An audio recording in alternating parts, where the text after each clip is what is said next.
Hi guys, it's me Samuel Ajala again, and welcome to another episode of Finance for Founders. Today I am joined by a very special guest. Um, Her name is Cien Solon. If I've pronounced that wrong, I'm sure she'll correct me. And she is the founder of Launch Lemonade.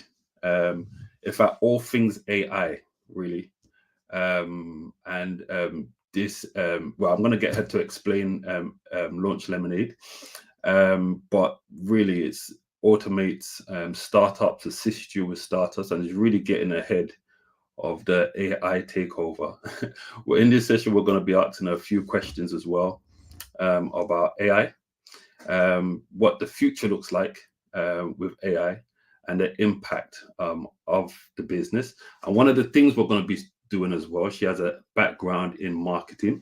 And so we're going to look at the impact of AI on marketing and what it looks like potentially in the future as well. Yeah. So, with that being said, Shen, you are welcome to Finance for Founders. How are you? I'm great. You did pronounce it correct. That is Cien Solon. Well done. Not a lot of people do, but I'm great. Yeah, I just got back from a 3-week holiday. Saw my folks in the Philippines, and I feel refreshed and ready to go for the next half of the year. Fantastic. How long have you? When last were you in the Philippines, and when last did you see your family? My mom visits quite often, but I haven't seen my dad in the last 2 years. When Oh I was wow, last there, 2 years ago, I was there for a good 5 weeks. So every time I'm home, I'm like home. I don't do anything else. fantastic. Um, so tell us a little bit about you. I gave you an intro at the start of the program, but tell us a little bit about you for those that don't know. Yeah, sure. So I'm Shen. Like I said, I'm the CEO and co-founder of Launch Lemonade. It is the WordPress or Shopify of AI enablement. So you know what WordPress has done for a lot of businesses, where they started an idea and turned it into a website, a WordPress website, no code, or like what Shopify is doing for a lot of businesses now in terms of e-commerce. We're doing that for AI enablement. So essentially, anyone can turn a service or an idea into an AI co-pilot, and they can choose different language models. So they don't just have to subscribe to, like, is it OpenAI, is it Gemini, is it Anthropic? So depending on your use case, what you want it to do, whether you're in finance, you're a coach or consultant or a student, or like a small team, you can turn any of your services or a business idea into an AI assistant or co-pilot and start selling it to your customers. Fantastic. I'm going to go a little bit further about that explanation. Yeah. So I'm an executive coach, for example. Mm-hmm. Right? I want to start a business today. I want to scale it, and three of my services are 1 hour sessions a month. Another one service is 2 hour sessions a month, and another one is 3 hour sessions a month, or 4 hour session a month. Let's put them in multiples. So one, two, and four. Right? Uh-huh. Once a month meeting, bi-weekly meetings, and every week meetings. Right? Uh-huh. How does Launch Lemonade assist somebody in this predicament right now? Talk me through it. So we already have coaches who have created their co-pilots on our platform. Wow. So you would still have kind of those in place, but I'm sure some of your clients want to talk to you 24/7 or at 12 midnight. They just can't stop thinking about something and they can't wait. I wish I could talk to Sam right now, but because they can't, they can basically, if you have PDFs or recordings of like your conversations, and you have frameworks, you can feed that in as knowledge base to your co-pilots, and essentially all of your clients can talk to you 24/7, 7 days a week, Wow. in a version of an AI co-pilot. And when they really want to basically have that one-to-one with you, you can set up links in place, or like appointment bookings in place within that same chat, and they can book, all right, I need to actually just talk to Sam now. So it could be your top of the funnel channel as well. So there's many ways to think about it, kind of like the world's your oyster right now in terms of what you want to do with these AI co-pilots, or basically cloning yourself. And a lot of our creators right now are experimenting on what that looks like for them. So talk me through your journey, how you got to this. As I mentioned, you started off in marketing, product owner, and then eventually you came into the AI space as well. Talk us through that journey and how you basically became passionate about it. For sure. So actually, yeah, like as I said, I started my career in marketing. I was part of digital transformation team. So, 10 years ago, a lot of businesses invested heavily on traditional marketing. So whether that's billboard or TV commercial or print. Um, and then there was a wave of like, okay, let's now take some of our budget out and move it to online websites. Let's build apps. So I was part of kind of like that cohort of people who moved traditional marketing online. And then we started playing around with data. So how can we maximize our digital marketing budget to make sure that our customers convert? So we started building like customized experiences using data, using machine learning. And then I started training a chatbot in 2018. And using machine learning, you had to train, there were a 200-person team who was like training and like testing and QAing the chatbot. And then I saw overnight after launching it, it increased the efficacy of customer service by 20%. And that was in 2018. And then it just got better and better. And then I also, in my product management role, so having been in marketing and started owning like CSM systems, CRM systems, working with data, I started working with, engineering teams, data scientists, architects, and sometimes there were as big as 30 engineers in my team. We would like deploy fraud models, credit models, decisioning models, affordability models. And also we started using like facial recognition to like, combat bad actors as well. And this must have been like 3 years ago, 2 years ago, if not. And that was before kind of like AI or these Yeah. language models became accessible. Like generative AI was basically got out in public. And so because I saw the impact of machine learning and what was known to kind of like be like AI then, I saw the impact on the businesses and how it got them to profitability, it got them to acquire a lot of customers, it got them to improve their operations. As soon as it became accessible, I was like, everyone should get on top of this. Everyone should utilize this accessible form of AI now, generative AI, to scale their businesses as well. And so I started actually essentially two businesses. One is a startup, which is Launch Lemonade, the platform that allows anyone to custom their co-pilots, assistants, and soon agents. But I also have Scale That Thing, which is basically me providing fractional AI and growth support to startups so that they can scale their operations or optimize their products through AI. So kind of like those are the two work streams that work hand in hand together right now. Fantastic. Tell us a little bit about Scale That Thing. That was going to be my next question. We've spoken about Launch Lemonade. Give us some information or tell us a little bit more about Scale That Thing. Sure. So maybe about 3-4 years ago, founders started coming to me because I was in product leadership roles in startups that are now unicorn startups. Some founders were coming to me asking for advice on, like how do we build products? How do we kind of like use data to inform our product development? And since then, I started working with startups from an advisor, kind of like ad hoc perspective. I became a Techstars mentor. And then more and more founders were coming to me asking, okay, how do I launch a product? How do I use data? How do I, scale my product or my idea? And so basically I was like, all right, I can scale myself from an advisory perspective, build some systems in, and actually offer this as a service to startups where it can help them cost effectively launch an idea and scale it using product-led growth frameworks and AI. Yeah. Fantastic. And so right now, right, as a business, who would you say are the companies, if if there are at all, that are most likely to be impacted within the next 6 months without the introduction of AI?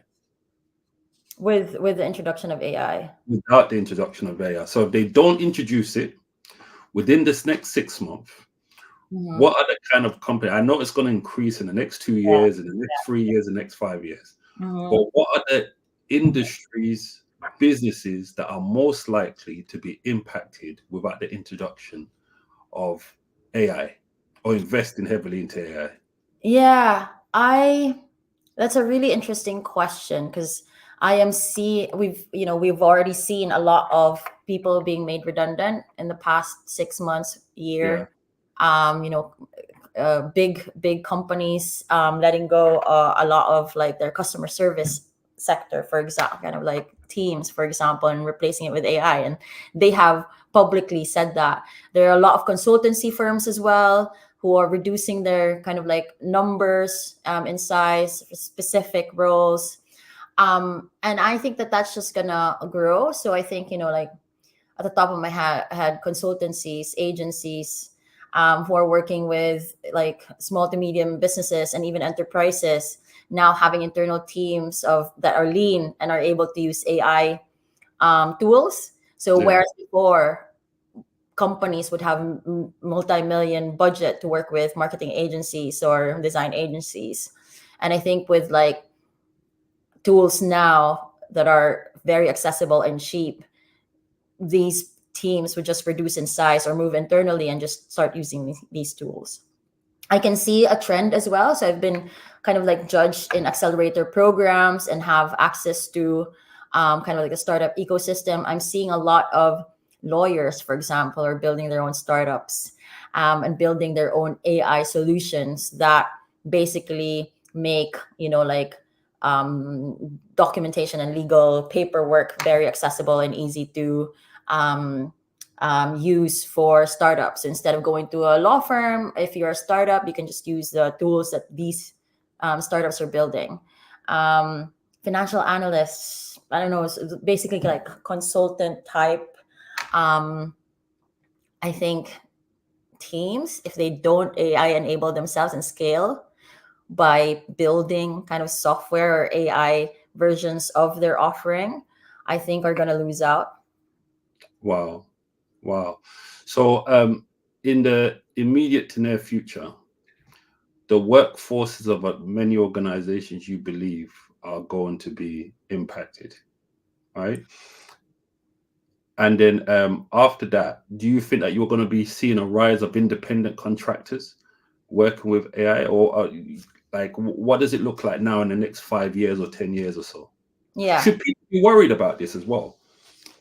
I'm excited about it. So prediction is a prediction, right? Like fortunately or unfortunately, my predictions are based on other people's prediction and how kind of like their visions of the world. Like I listen to Sam Altman, I listen to Elon Musk. Like I'm a little bit embarrassed about that, but I listen to what these guys are predicting. And as I'm developing a product that who's on a mission to provide kind of like the mass market accessible versions of kind of many versions of what they're building, and we're language Yeah. model agnostic, democratizing that. I see a world where everyone's going to be their own startups as well. So this is not original from me. I heard this from somewhere. Everyone's going to have their own startups and everyone's going to be offering some sort of service or product that's going to be either an AI form, an AI agent form, or like ran like a product that's being ran by AI teams or AGI teams. And I find that really exciting. So I had a conversation with a friend who is also in kind of like the AI no code space, and he said, if Beyonce's lawyer was to build an AI version or a clone of himself, would everyone just have a Beyonce lawyer? Would everyone just have access to that lawyer? And I said, I don't think that that's going to be the case. I think there are going to be multiple lawyers who will um, turn their services into some sort of AI co-pilot or agent. and they would be competing against each other. So these different lawyers are still going to be kind of like negotiating with each other. And so as us, like you're a financial consultant, or you provide financial services. Other people will providing this different things, but they specialize slightly on different things. And my financial agent is going to be negotiating with maybe yours from someone else's. So I'll have a financial agent that I might subscribe from you, Sam, and then someone else is going to have a financial agent that's subscribed from somewhere else. And every time we have a financial kind of like negotiation or transaction, these agents are going to be negotiating with each other. So I see a world where everyone's going to have their own kind of business startup, and all of these agents are just going to be negotiating with each other, transacting with each other. Yeah, that is how I see the world. But there are many versions of that as well, but that is kind of what I'm banking on and hope. What would be your advice to somebody that is fearful of what to come when it comes to AI? What would be your advice? I told you I was in the Philippines, and some of my friends who are business owners, they own egg farms. These are my best friends growing up. They are kind of like doctors. They One of my best friends is oncologist, and even my parents. They're like, we just don't understand it, and like it's using a lot of data. I don't know what data is being used. I'm not going to use it. But I hung out with them and I started explaining to them like there are many use cases for AI that could help your egg farm right now, for example. So my best friend, he was saying he wanted to expand his operations from this region to like 5 cities north of him. And I was like, all right, what is your main question right now? And we'll use an AI tool to um, answer that question. And he was like, I don't know where to put to build storages throughout the next 5 cities so that my eggs can compete in the market, sell to a maximum number of customers, and remain fresh as I deliver from this city to the next 5 cities over. I basically said the same thing, based on population, based on the fact that my eggs have to remain fresh, and based on competition, blah, blah, blah, blah. Name 5 exact locations between these cities, so that I can expand my egg operation. And it listed down specific locations. I even asked for longitude, um, data, and it suggested Wow. the exact locations. I was telling my friend, and he was like, wow, like that's amazing. That just saved me hours or days having to find people to help me locate, or like, even just kind of like start thinking about it. Now I have a blueprint of where I can just go and see, and then like see if I can put up a kind of like an egg storage there. And they've now turned around. Like his wife is now thinking about putting up an AI agency, in the AI marketing agency in the Philippines. So That's amazing.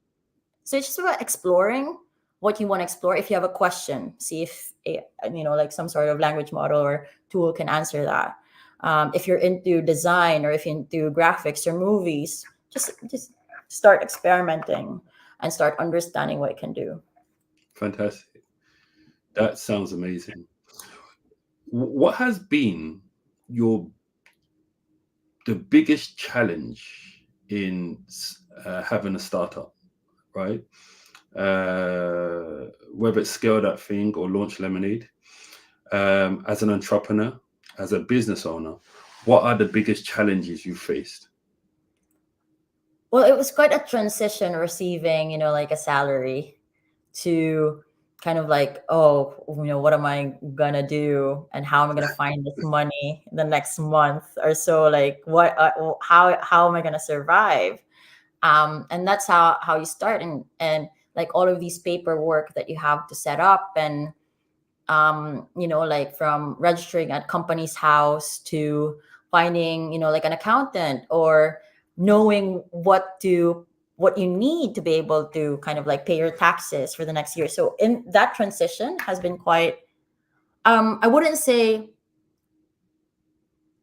difficult, but but only because I haven't, it's something that you're kind of like, I would rather delegate this rather than do it myself. Kind of thing. But then, at the end of the year, like tax year's ending, and you're like, oh no. I've had part-time jobs before, but it's still, like it's still, and I've had to basically do self-assessment as well before, but it's still like something that um is quite tricky. Yeah, yeah. One of the things about a startup, or starting your own business, is the many caps that you have to wear. It sounds as though finance is one cap you certainly don't like to wear. What are the areas of business that you do enjoy? What are the aspects of business that you actually enjoy doing, or that's more aligns with your skill set? Probably is the right word to say. Yeah. I am in between looking for ways to deliver a solution in the most cost effective way, and also experimenting with the latest technology. So, like, kind of like, I love innovating and like working with new tech. So, I have had the privilege of having big budgets before where I could integrate like six-figure solutions, test it, and that's okay. I've worked with agencies as well with a, like a 7-digit budget, and like experimenting on like how like a simple design change could shift something. So um I actually enjoyed that element of experimentation, but I want to do it in a cost effective way, and I love doing that for the startups that I work with, including Launch Lemonades. I love finding the first 10 customers, and growing that exponentially through experimentation and growth hacks and machine, like again, using data to cost effectively do that. So I guess like the best part is kind of like experimenting effectively and learning fast is, yeah, something that I really enjoy. You spoke about you love tech um, as a startup, right? What would you say are the five top must-have softwares, tools that every startup must use? So I give you an for example. A friend of mine introduced me to a software called Descript. I think that Descript is life changing, right? And what makes it even better now is that they've applied a lot of these AI aspects to it that has really have enhanced it, whether Hmm. it's scripting, whether it's even editing. Literally, it saves hours, like Hmm. literally hours of somebody's time. So, what are the for a startup? This is so. When you're looking to get into business, what are the five must-have tools that a business owner must have? A great question. I think it depends on where you are on your startup journey. If you're just validating an idea, go for free or the cheapest tools out there just to see if your idea would actually solve a problem or it would attract initial traction, like initial customers, or drive traffic. So there are free website builder tools, or like really cheap website builder tools. If you want to have a wait list, for example, you could use a combination of Google Forms, or like Devin, for example, use Google Forms, and they're now valued at 2 billion, and this was before they launched. um so there's that, and Google Forms is free. There are cheap versions of Google Forms like Typeform or whatever. And there's Card, for example, which is a landing page builder, and you can use it for free, or you purchase, I think it's really cheap. Uh, so if you're in that phase, and then you, for example, you want to build, you can't afford a marketing team or a marketing agency, build an AI team. So for example, with me, I have Otter instead of Descript. So I basically record my conversations. If I have an idea while I'm walking, I just have a conversation with myself. And then with the transcript, I have an AI team that transforms that audio recording into a blog, into LinkedIn posts throughout the month, into tweets throughout the month, into a YouTube description, into ideas of what other content I can put together. And instead of, again, spending between 500 to 2,000 a month for an agency who could have done that in, like a week's time, I'm doing it in 2 hours every Sunday afternoon at Wow. 15 pounds a month. So that's Software is that? Launch Lemonade. I built it on mine. But if you don't have Launch Lemonade, use OpenAI. ChatGPT has their own Copilot builder. You can customize your own individual Copilots if you're not, gonna sell it, and if you like how ChatGPT sounds, then fine. But other people think that ChatGPT can't sound like them. So on our platform, you can choose Anthropic or the Claude, because it sounds more conversational. Or you can use Llama, which is from Facebook, because it sounds more conversational every day. So that's why I like kind of like the different language models on the platform, because I can choose different language model for each Copilot. Yeah. So I think that so to answer your question, a recorder, mine is Otter, something that records audio at least. Is a must for me. For market research as well, you can use it to interview customers, and you record the conversation and you analyze, like, what are the themes, what are the frustrations of kind of like this, a sentiment analysis. You can produce a sentiment analysis at the back of your recordings. There is a tool called Cluso as well, where you can collect quantitative data at scale. So instead of like doing interviews, and capturing their audio recording, you could just pre-record the questions and get them to answer on audio, and then their tool would analyze the sentiment in real time. So that's also one tool. So some sort of audio capturing, I think, is really good. It transcribes. The second tool would be scheduler. So there are each of the kind of social media scheduler that kind of allows you to pre-schedule posts throughout the week or the month would have a free account for you. So you can, test it out just to kind of scale your reach. Social media platforms, for sure. As a startup, you need to establish your brand and start growing kind of your following. Depending on what you are, if you're a B2B, I definitely would say be on LinkedIn, have a business page, establish your thought leadership. If you're kind of like a consumer product, maybe TikTok. So it really depends where your customers are. And then another tool that I would say, a video editor. So like to produce content, I personally use CapCut. It allows you to kind of like really in a fun way cut videos, record, and they've got templates as well, so you can just put pictures together. It becomes like a TikTok video. And then the last one would have to be, what's the last one? Oh, this is an interesting question. What do I have? WhatsApp is also or some sort of community builder. So I find that a lot of kind of like the startups now are building their communities, finding their first 10 customers by either building a community or being part of big communities as well, where they can talk to their ideal customer profile, get them to test it, and then eventually become their customers. Fantastic. I was thinking of building a community on WhatsApp, but I was concerned that it may not be the case on business WhatsApp, but I was concerned that putting them in a group or in a community like that, I didn't want people to have access to each other's numbers. So I'm still pondering whether I should use that. I know there's other platforms that are not as accessible, because everybody has WhatsApp, but I'm just thinking Discord. Discord could be great.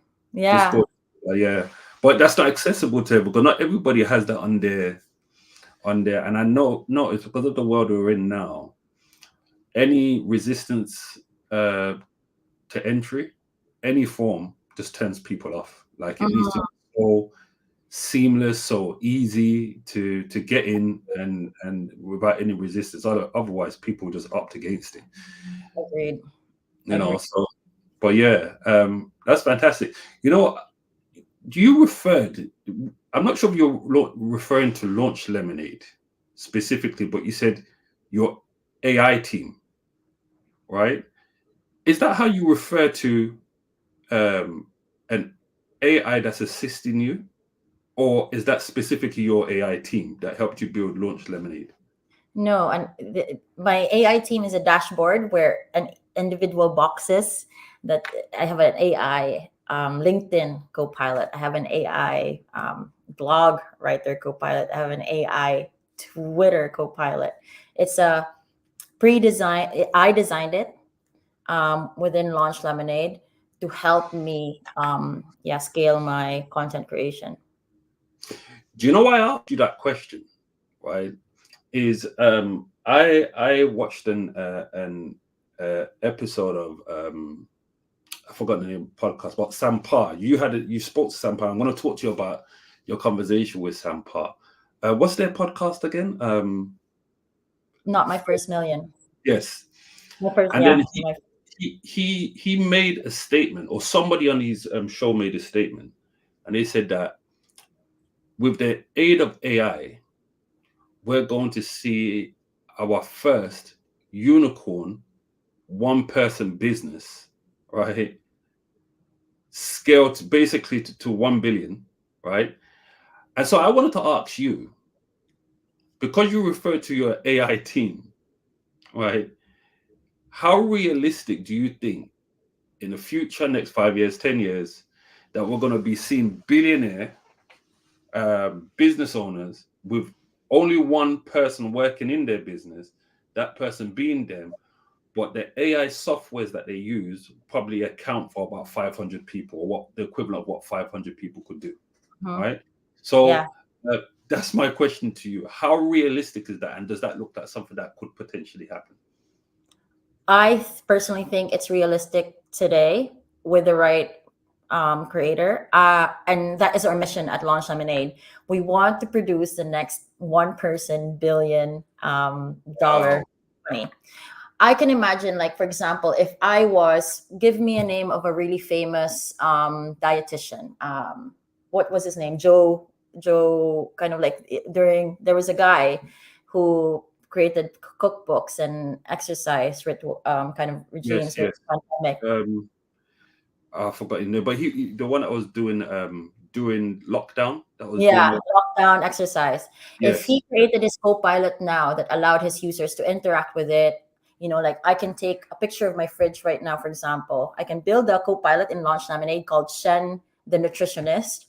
And what it would do is take a photo of my contents of my fridge. And then based on kind of like my goals, my health goals and my needs, it would produce like, okay, this is what you make, this is what you're gonna have for breakfast, dinner, lunch, dinner, whatever, and these are gonna be the exercises that you need to do, and you're gonna achieve your goal in the next 3 months. Now, if someone famous would do that now with Launch Lemonade and scale it, charge £1 a month to 1 billion users, if they have that reach, they're gonna be the next billionaire. They're gonna make a billion in 1 month, right? So th- my mission, my personal mission at Launch Lemonade is to allow our creators to actually achieve their financial goals, whether that's a million, a billion. It really is down to them. We provide the platform, you market it. wow, wow. That's amazing. Um, what is your Sorry, I'm still stuck up on your last question because I certainly want to be a billionaire. What is your strategy, your marketing strategy to get yourself out there? I know you mentioned having waiting lists as well, or softwares that could assist you in having waiting lists. What is your strategy at Launch Lemonade? Yeah, that's an interesting question because I have negated a lot of like strategies that I would usually recommend for startups, because it if you already have a strong problem that you're solving and this problem is known and felt by a lot of people, you hone in on your messaging and then you get wait people to sign up to your wait list with a promise that I will solve that problem. Now with Launch Lemonade, the problem is in the future. You're gonna lose your job. You're gonna lose your livelihood. It's not felt now, so you're Yeah. almost just kind of like, you're not, launch lemonade is not solving a problem now. We're saying that we are going to solve that problem next Yeah. year, but you have to start now. And So a we're lot of to do with education, isn't it? Yeah, so there's a And lot of education and waiting for the market to ripen, for example, is more mature, is what I like to say. We're waiting for the market to mature. Now, our strategy has been, let's play with some value proposition. Let's tell people what it can do, what it does now, and let's see if it drives traffic. And it has been. So even though we're not solving a problem now, we're not spending anything on marketing ads. We've driven about 12,000 people on our website since mid-January. We have now over 300, I think 320, 330 creators who've built their own co-pilots in the platform. And and people are starting to pay us. And again, we're not, like, this is a very new kind of like way of thinking about things, of turning a service into a co-pilot and selling it. But we are getting early adapters now. So to answer your question, it is more about like experimenting, um finding the people who would be interested, and kind of just testing out if people would pay for it. that is amazing. So, what's your main platform for advertising and promoting? Because saying that you haven't really invested so much in marketing, so to say, and yet you've had so many thousand people visit the site, and you've got, did you say 120 people that have built something on there so far? 330. 330 that in 6 months, Yeah. and you're not really like paid advertising it. So, like, what are the platforms you work on? Like, what is your strategy? Are you doing workshops? Like, I think that's amazing. I haven't done workshops yet, but I have partnered with a few amazing um, kind of communities, and I have 3 or 4 booked in the next couple of months. Uh, Also with agency hackers, I'm doing a workshop at the Royal Institution on how to build co-pilots, and I've got one with female founder Rise. I've got one with specifically around climate tech and how to use AI to solve problems there. And I have one in Ideas Fest in touring as well. So there'll be like thousands of kind of businesses there. But the channels that I've used really for me that has driven kind of like the traffic is TikTok and LinkedIn. So Wow. LinkedIn, you've seen me on LinkedIn. It's basically just that. And then on TikTok as well, there are a couple of videos that performed well that has driven traffic, and I kind of just like, keep reusing those. Yeah, it's just very simple. Kind of, yeah, experimenting on these channels that's driven the traffic so far. That's amazing. Um, what's your model? Have you raising funds? Are you bootstrapping at the moment? What are you doing at the moment? We are completely self-funded and bootstrapped since January. We wanted just to validate the idea, like, again, kind of like play around a little bit before, we owe anyone any money. We wanted to just see how we perform, because there's only two of us. And now that we have achieved that, and we have defined our vision and like what we think we can actually provide um, um, our future customers with, and our existing customers with, we will be fundraising soon. And I'm just setting things up now, taking my time to really understand what that means for us. Um, uh, Looking at the market, because it's hard to do our valuation when kind of like there's nothing else that we can compare ourselves with Yeah, currently. um so yeah, just kind of like taking our time to get everything set up to then start fundraising, hopefully in the next quarter. you're one of the first to enter the markets to do this, right? Yeah. What advantages and disadvantages will you have by being the first in the market? um the disadvantages are basically acquisition. I think I say acquisition, but I feel confident about an acquisition plan that I'm thinking of. But I think it would be To kind be of like, acquired no, by as in another. acquiring customers. Okay. Acquiring paying customers, I think, is a challenge that, I mean, we have a strategy for it. We know how we know what to experiment on, and anyway, to kind of like see if we can, if we drive that up. Um, because we're waiting for the market. So it's very hard to solve a Yeah. solution to a problem that doesn't exist yet. So I think because that's the case, it's also kind of going to be tricky for us to prove our valuation right now to potential investors, to say, we know that this is going to be this big.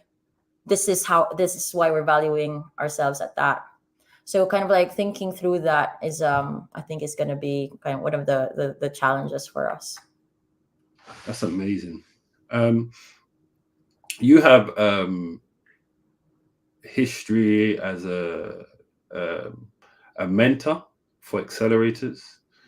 Uh, Talk to me how you got into that and why you're passionate about it. What drives you to do so?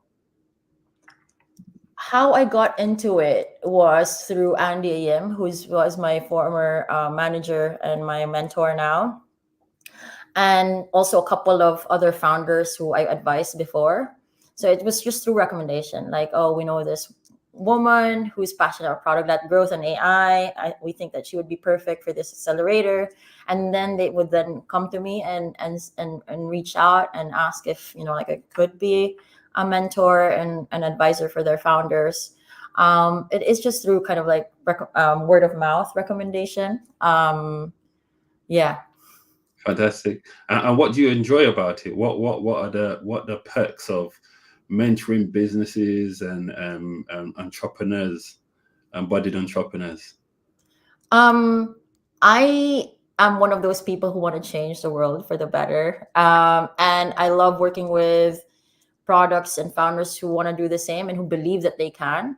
And I think that's the most exciting part, is seeing kind of like the world actually change, and kind of people actually doing what they want to do, and kind of being part of that is it's amazing. So yeah, that's my favorite part.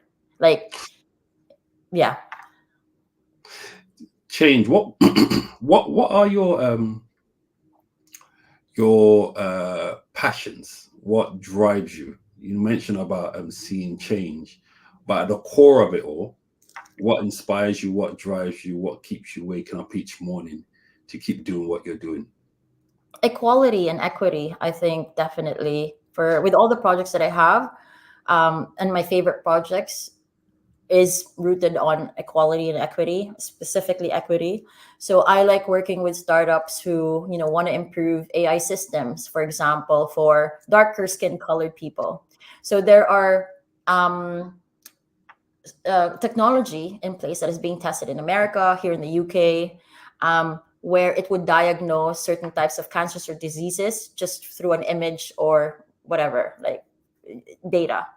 But it doesn't perform well with, for example, women. There's this lung cancer device that just with an X-ray, it could accurately tell if you have lung cancer or not. It performed really well on men. It didn't on women, because there was Mm. more data on men. And there was this founder that I've been kind of like advising. They want to improve. So when you have diabetes, you have color discoloration, and there's already a device, some sort of kind of like technology that gets you basically just take a picture of the area, and then for white people, it got them kind of the just from the picture, it got them the doctor's appointment right away, because it was quite clear, like, yeah, this is something that could be something, Yeah. is diabetes or like kind of a cancer or something. But with darker skin colored people, it was hard to triage the images, because they didn't have enough data on darker skin colored people. So I'm really excited about products like those, like collecting data from diverse groups. And that's because I want equity within these technology as well. Like it can't just be white people who are kind of like the systems are able to service. It has to be kind of, there has some sort of kind of diversity in the types of people that they can service as well. And that's no one's fault. It's just that the data has been collected specifically, Yeah. predominantly, kind of like within these, yeah, cohort. Yeah. Was there something that triggered this passion? An event growing up, you didn't like injustice, maybe you witnessed something that triggered this passion. What triggered this passion? I think just being a woman, and like an Asian woman as well, kind of going to the world, wanting to do the same things, getting rejected, getting discriminated here and there, and kind of just like wanting to prove that we can, and wanting to inspire other kind of um, Filipinos or Southeast Asian women or Asian women to also try, because you can. Fantastic. And I'm gonna for any budding entrepreneur that's coming up behind you, right? Your top 5 lessons you've learned so far in entrepreneurship, in being a business owner, in being a founder. What are the 5 top lessons you can share with any budding entrepreneur? Wow, five. It's a lot. The first definitely is find your crew, or surround yourself with people that inspire you, because just gonna be as good as the people you are constantly with. So that is hands down my number one advice. The second is shoot your shot. So I got this advice from my mentors, just to try it. Like, if you have an idea, just shoot your shot, take the shots that you need to take, um and yeah, try, do your best to be able to kind of achieve what you want to achieve. The third is, um uh what would the third be, is to sleep. Definitely, like, find time to sleep, because it changes your focus, makes you smarter. The fourth is, um don't overthink everything. Like, uh, there are things that you need to think about, but you can only think about so much. So where things that you can kind of like rely on strong assumptions, intuition, um easy decisions, thinking fast and slow, kind of, categorize what you need, what you can think fast on, and Yeah. prioritize what you want to think about. Read that book, it's great. And the last, By Daniel Gorman, Think and Fast. yeah, Daniel Kahneman. That's Yeah, and Amos Tversky. Yeah, great old book. And the last is be curious. Like, explore your curiosity. If you're wondering about something, go to ChatGPT and explore curiosity. But yeah, stay curious and explore what makes you curious. fantastic. Thank you so much, Sharon. I know you're an extremely busy person. Don't want to take up too much of your time. But do you have any last comments that you want to leave with our viewers that are in business, getting into business? Any last final advice? Be cost effective, stay lean, scale smart. I like that. I like that. I like that. I was recently speaking to somebody who they're trying to manage their burn rate, and they basically have halted on everything, uh, but advise that if you spend slowly, it can also affect the trajectory of your growth of your business. Yeah, But at the same time, if you spend too fast, you quickly run out of cash. yeah, So there's a balance that has to be done. And really, what you really need is some kind of projection or forecast. and have all of your plans. Unfortunately, you're going to have some tough decisions, because he began to build. I think he got funding of about 2.5 million. He began to build very fast and hired quite a number of people within the organization, and had to cut a few in order to save costs. But no, I think that this is a common thread within business. And I think one of the things I always advise people is to educate yourself on finances. What I find with a lot of people is that they tend to run away from finance. But even if you have an accountant, you have, a CFO, as a business owner, you need to educate yourself to some extent, right? If somebody says gross margins, if somebody is speaking to you about your burn rate, you need to understand what all of these terms mean and how it potentially has an impact on your business. And I find that most startups, CEOs that I know, tend to assume that the finance person would take care of everything, whereas ultimately you have to be in a know. Maybe not to the detail that your accountant or CFO will know, but to some extent, you really have to understand those terms and those terminology. So important to business growth. Yeah. So it's ironic you said that. I thought I'll just add that to the by the end to share with our audience. But Yeah. Shen, once again, it's been an absolute pleasure. Absolute pleasure. You shared so much. Thank you for being open, honest with your journey. And look forward as well to assisting you and working with you with Launch Lemonade, whether we post some things out to our audience, to our group. Any events you have as well, just let us know. We share it on our platform as well, whether we'll post it for you on LinkedIn or even on our email database to send it to our group. But just let us know how we can support you. And once again, wish you all the best in the journey. Thank you so much, Sam. It was lovely being here, and I'll speak to you soon. Brilliant. You take care. For the rest of us, I hope you enjoyed this episode. Look out for us next week. Make sure you like and subscribe to our channel, and any comments you have, we'll try our best to respond to your comments. Take care and enjoy your day. Bye. Bye.